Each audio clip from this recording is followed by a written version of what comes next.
Welcome to Cwrs Fochno, or Borth Bog. Over to my left is Borth, Innislas in front of me, and the Dyfi estuary stretching away up towards Machynlleth to my right.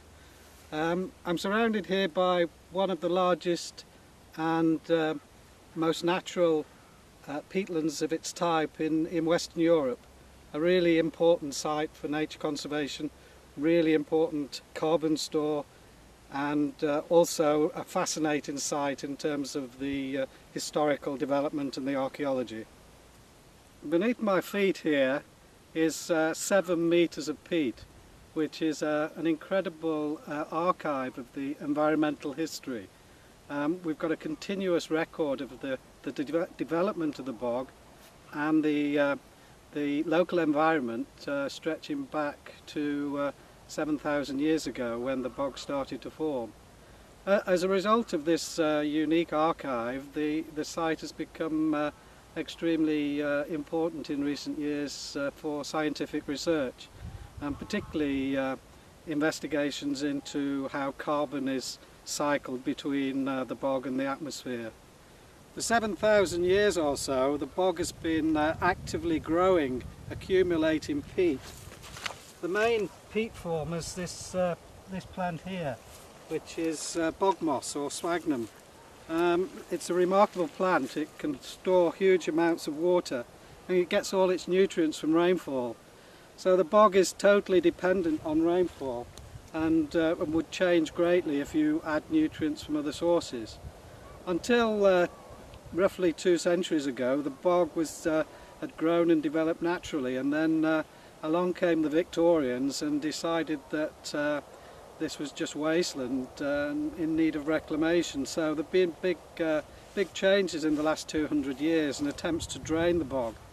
Fortunately, the centre of the bog has remained waterlogged and actively growing, but all around the margins have been reclamation, ditches cut to drain the peat and try and reclaim areas for agriculture. Management of this site revolves around trying to keep it wet. Bogs will only carry on growing peat and support their incredibly sensitive wildlife if the surface remains waterlogged. So management's directed to trying to restore the hydrology to keep the rainfall in the bog.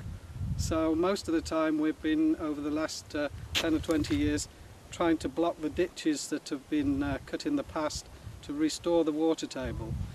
The ditches themselves have now become a haven for otters, for dragonflies, for birds such as the teal and redshank. Some of our most notable species are things like the large heath butterfly, the rosy marsh moth, which was thought to be extinct in Britain for well over a century. Other things include the bog bush cricket, the raft spider.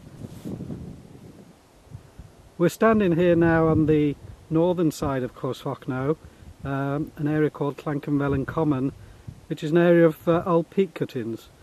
For centuries, local people in the area derived most of their domestic fuel from cutting peat. They cut the peat in the summer, allow it to dry, and use it for the domestic heating and cooking until the widespread availability of coal. So it carried on for centuries up until the Second World War.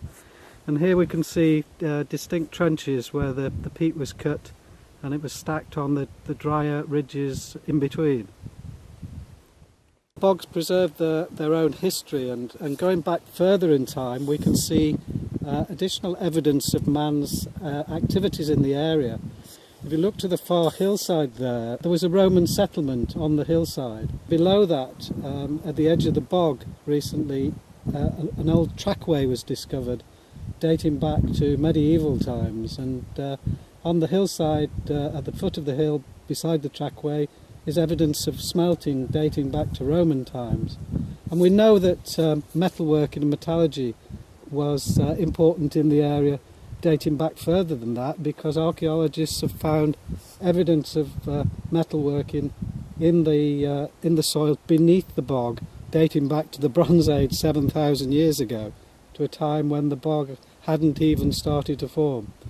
But throughout the peat column, any evidence of from pollen grains and from ash but anything else that fell into the bog would have been preserved. So a lot of evidence potentially of man's activities, and certainly in this ancient trackway which was laid over 1,000 years ago, the timbers are mostly very well preserved in the waterlogged peat.